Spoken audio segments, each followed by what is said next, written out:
Pour s'assurer pleinement que l'événement fonctionne comme il se doit, consultez les rapports en temps réel dans Google Analytics.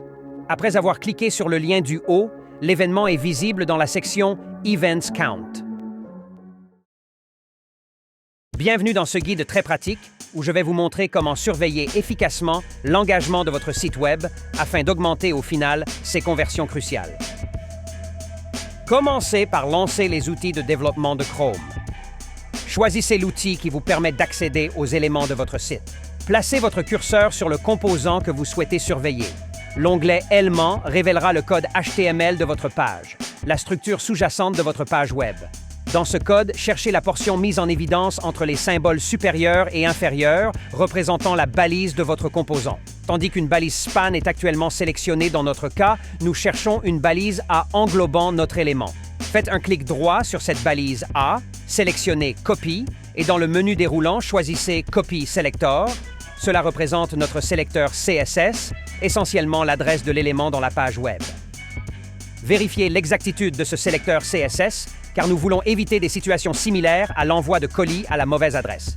Pour ce faire, cliquez sur l'onglet Console, saisissez Document.Query Selector All et insérez le sélecteur CSS entre guillemets avant d'appuyer sur Entrée. Tout comme les adresses physiques incluent des subdivisions telles que les comtés ou les quartiers, les pages Web contiennent des nœuds. La Node List révèle ces nœuds, et en cliquant sur le petit triangle à côté de Node List, une liste de numéros apparaît. Passez la souris sur ces numéros pour voir l'élément en surbrillance et confirmer son exactitude. Il est maintenant temps de construire la balise GTM, en commençant par un nouveau déclencheur portant un nom descriptif. Choisissez un déclencheur de type Click, Just Links. Le déclencheur ne doit être activé que sur certains clics de lien.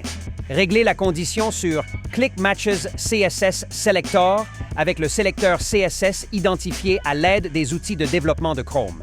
Pour la balise Google Analytics 4, choisissez un nom clair et significatif. Entrez Measurement ID commençant par un G et un tiret. Optez pour un nom d'événement complet. Attachez le déclencheur que nous venons de développer.